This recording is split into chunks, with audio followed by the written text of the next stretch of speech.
Good evening and welcome to PoliticIt podcast. Tonight we have Carlton Bowen with us, and it's really great to have you. Candidate for U.S. Senate? Yes, that's correct.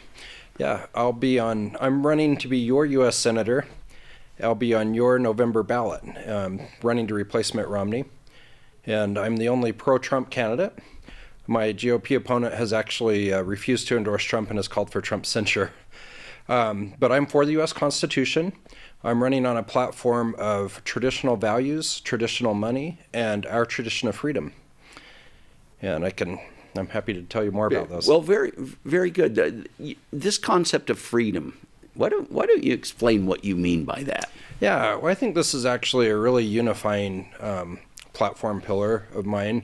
Because no matter what party or where you're at, we should all value and cherish our tradition of freedom, our American roots, our heritage. So America was founded by people seeking religious freedom and economic opportunity. The Pilgrims were fleeing religious persecution in Europe and seeking religious freedom in America when they landed at Plymouth in 1620. And it was a miracle that they survived, that there was an English-speaking Indian there that could help them. That alone was a miracle. But the Jamestown settlers came earlier in 1607, seeking better economic opportunity. And, of course, we declared our independence on July 4th, 1776, but it took 5 years before we actually won it. And in all of these things, God is the author of our liberty. From the miraculous survival of the colonies, which only took root and began to flourish when they embraced private property, to winning the Revolutionary War, the war for independence. A lot of people are familiar with some of the miracles, like Washington's crossing of the Delaware, the fog coming up to conceal his ships as they were crossing, and the bulletproof George Washington, where multiple battles, he would come back with bullet holes in his coat, but no wounds. But a lot of people are less familiar with the last battle of the Revolutionary War, the Battle of Yorktown. And in that battle, there were actually multiple ships of British reinforcements just off the coast of Virginia, getting ready to land at Yorktown, Virginia, when a huge storm came up, which prevented them from landing the reinforcements. And that storm persisted day after day after day until finally Cornwallis was, forced to surrender, and they negotiated the surrender. And then on the day where the British actually marched and laid down their arms, it was a beautiful sunny day then. But it's just an example of how God is the author of our liberty. And if we are to remain a free and prosperous nation, we need to turn towards Him and remember Him. Our national motto is, "In God we trust." Indeed, we must if we're to remain free and prosperous. Right. I think sometimes people don't realize that the Constitution, really focuses on the idea that, individuals are sovereign, states are sovereign, but government's instituted among men to protect our liberties. That's right. That's the reason for government, right? Right. Not to suppress or take away our liberties, but to actually defend them. Yeah, and our rights come from God. I think there's a common misperception that, because we have the Bill of Rights, which protects our God-given rights, there's this common misperception that governments grant rights, and whatever they put in the Bill of Rights, those are rights that government is granting. That's completely false. The founders made it clear that there's rights that haven't been enumerated, that haven't been spelled out, that are from God, that weren't included in the Bill of Rights. They're just rights that, government maybe hasn't passed laws to protect. For example, parenting rights, family rights. There's a lot tied up in that that are rights from God. He empowers parents to raise their children, and so I think that's significant. But yes, you're right. The Constitution was definitely inspired, and it's designed to protect our freedom, to protect our liberty. Because in the absence of government, you have anarchy, right? Right. And then no one's really free. Like if everyone's sitting on their porch with a shotgun to protect their property and their life, that's, it's much better to have some form of government. It's just a question of how much. Right. And the founders obviously opted for the minimal amount that would still provide protection for our liberty. Yeah. The rights of the federal government, for instance, are enumerated, right? Oh, yes. They're limited. Absolutely. And people forget that. The 10th Amendment is something we should worry about, right? Oh, as a yes. state, because that's the other side of the separation of power. You've got you've got the federal powers that are divided into three distinct areas, but we sometimes forget that the other balancing part of that is the states, right? Absolutely.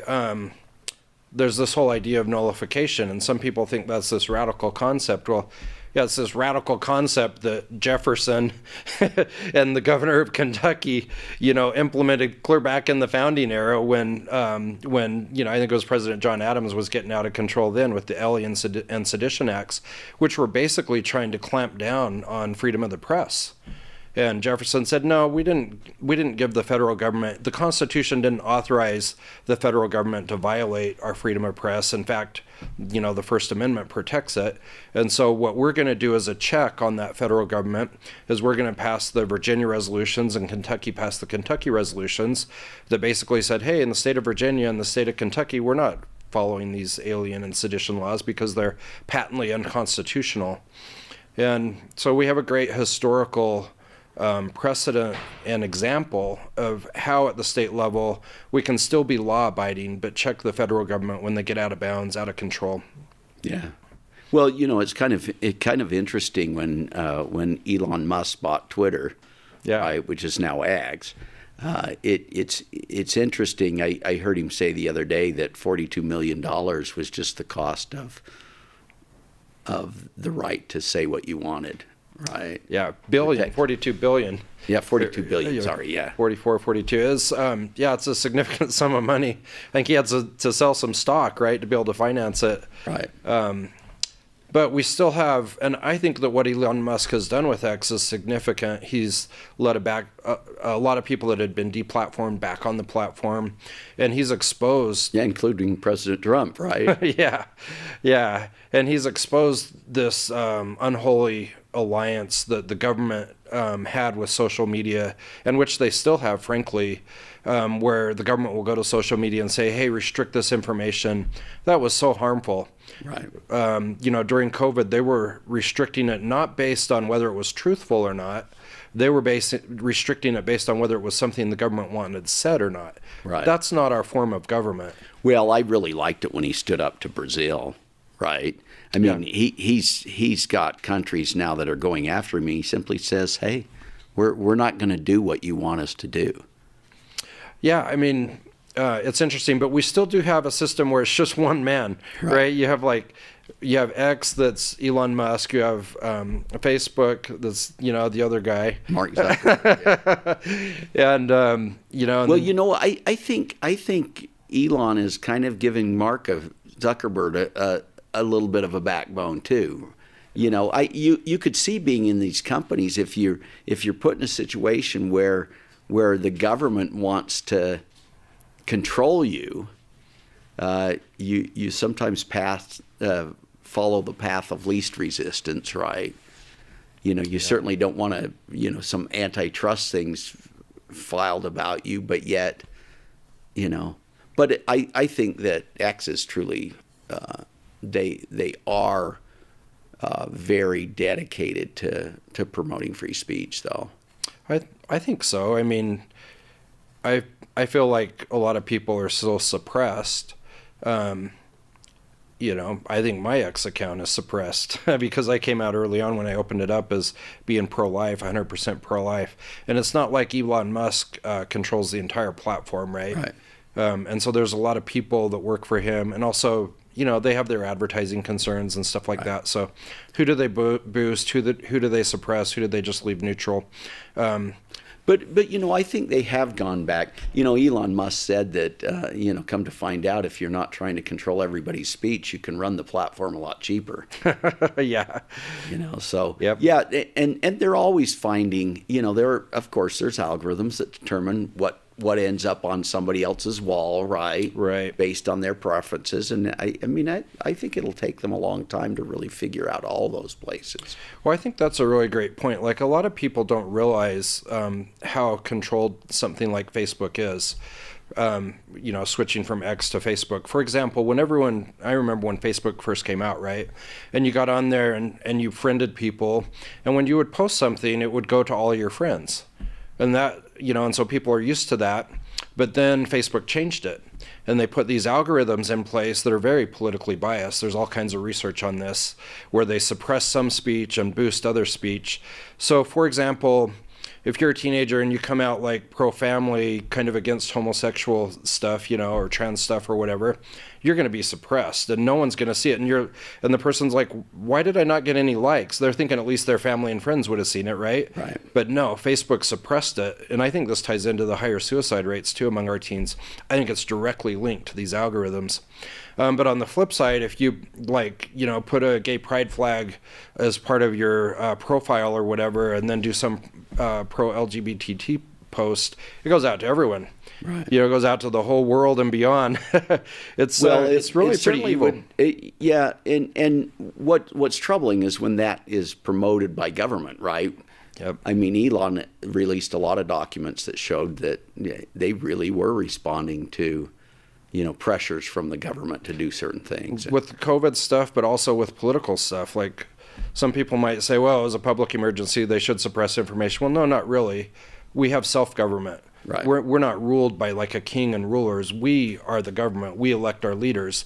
To do that, we need to be fully informed. And so we need to have access to all kinds of information, and we can decide what's true and what's fake and false.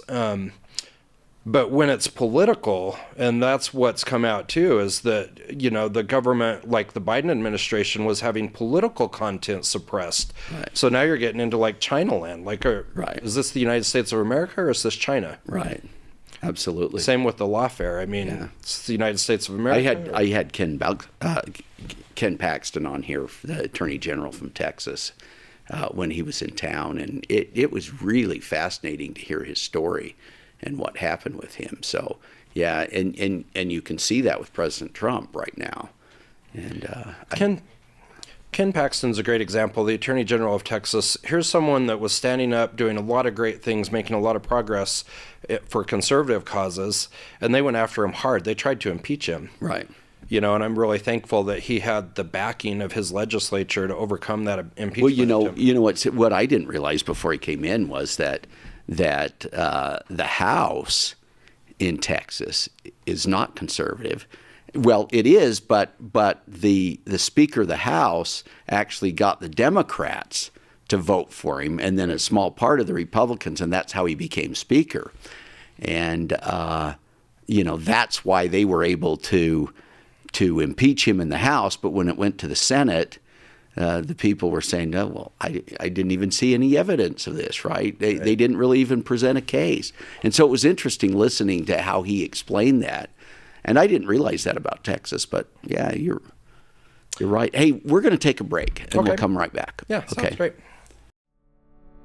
My name's John Johnson, and I'm running to be your next state senator. As a father and an educator, I understand the importance of properly funding our schools and providing a better future for our children. Our teachers have one of the toughest and most important jobs. We need to pay them better and not further complicate their job by adding more bureaucracy and government standards. We need to focus our education dollars on classroom results that prepare our students for their next step. During COVID-19, we've seen many innovative changes. I know we can creatively improve the learning environment for our children. I am committed to listening to our teachers, parents, school board members, and all other stakeholders to find solutions. It's not about who comes up with a good idea. It's about how we work together to get it done. Vote for me, and let's get to work.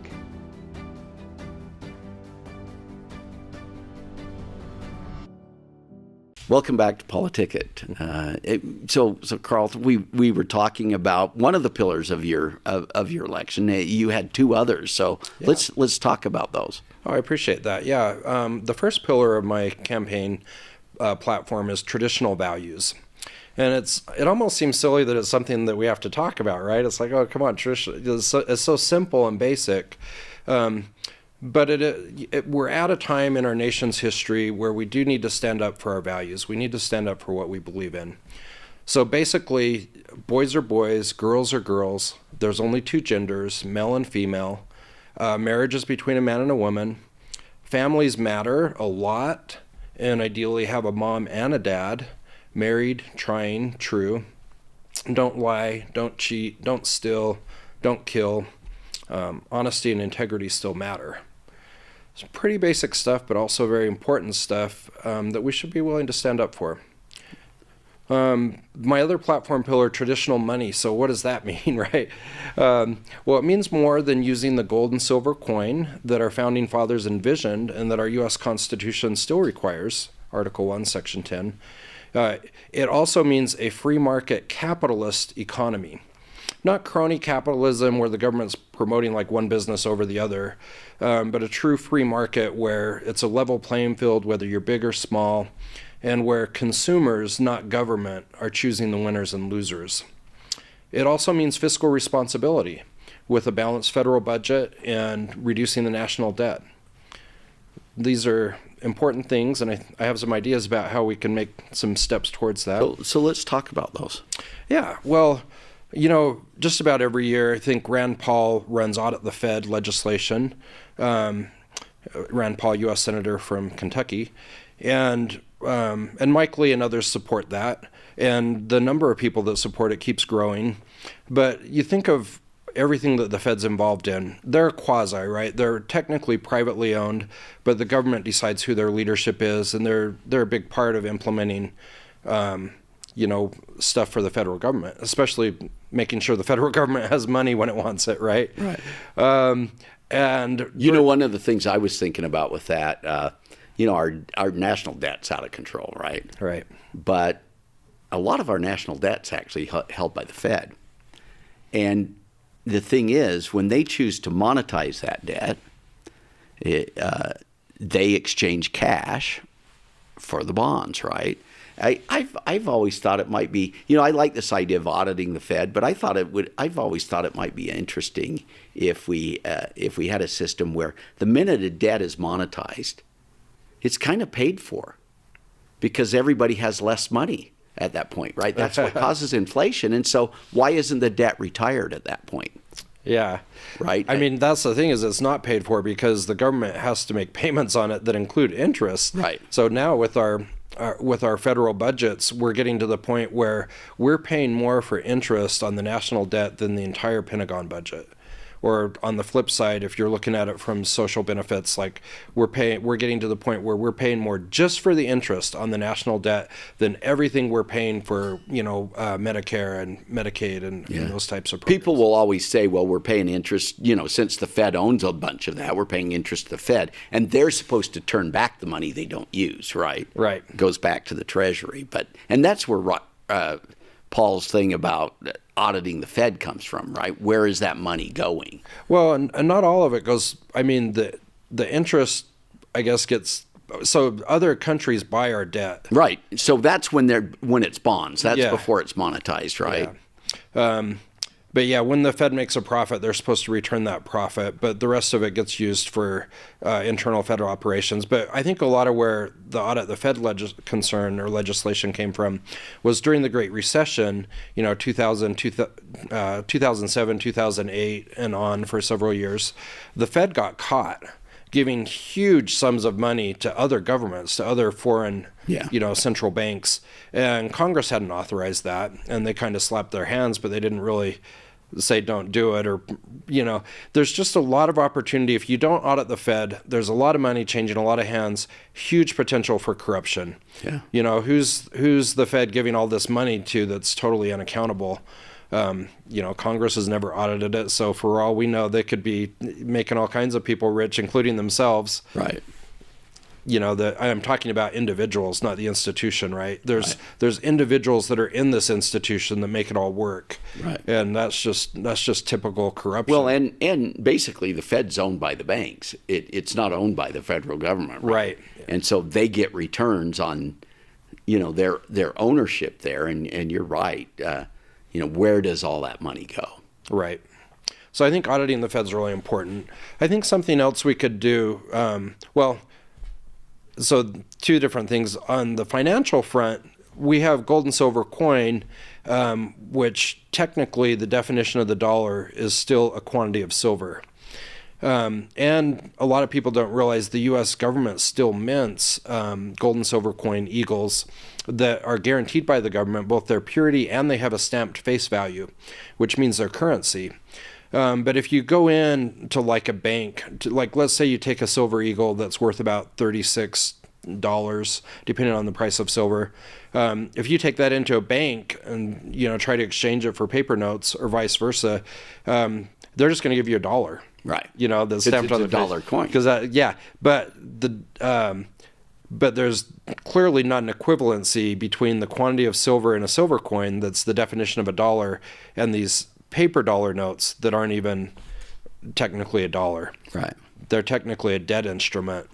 So that's why it says Federal Reserve note on the top. Right. And so I think a small step we could do would be just to say, hey, in the banking system, let's make it interchangeable, fair market value for a gold or silver eagle, U.S. gold or silver eagle, right? This is money minted by the U.S. Mint and that's stamped by the government as currency. So I'm not saying just any gold coin or any silver coin. I'm saying U.S. currency minted coins, U.S. government minted coins. Let's give fair market value for them within our banking system. That would be a small step. I think going back to gold and silver coin is... Well, you could always go to a third party, right? Markets work, and so someone will buy that for the value of it. Yeah, but you have seniorage where, there's markups and stuff like that. When the Constitution was first passed, one of the first things they did was establish the U.S. Mint.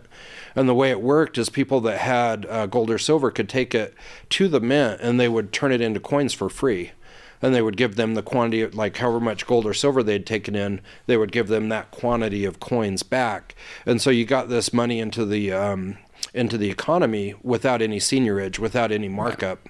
Right. But now there's a markup which intentionally is designed to keep gold and silver coin from being used as actual currency. Right. But the other big thing I think we could do is more Utah related.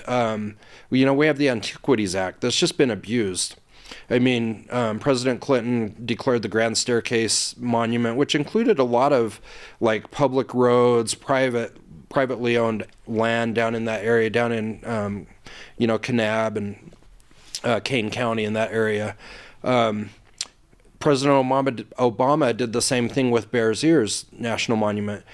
I think a lot of people don't realize how big Bears Ears is. I mean, it's 2,000 square miles. It's 1.3 million acres. It's basically almost twice the size of the entire state of Rhode Island. Just this one national monument. That there was no congressional legislation passing this. So how do you fix that? It was just the president. It was just the president. I know, but how do you fix that? Well, the way you fix that is, so the Antiquities Act is what gave the president the ability to declare these national monuments. And I think they were probably thinking like Washington Monument, right? Not that big. There's a difference between maybe 50 acres and, million. 1.5 million. Yeah. Yeah. And so we need to either repeal or significantly rewrite the Antiquities Act so that Congress is involved, so the states are involved. And it's not just one person, at the end of their presidency signing this proclamation that then locks up, these huge quantities of land and all the resources on the land.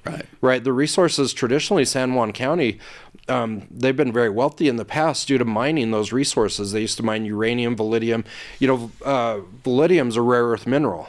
That's something that currently China kind of has a lock on.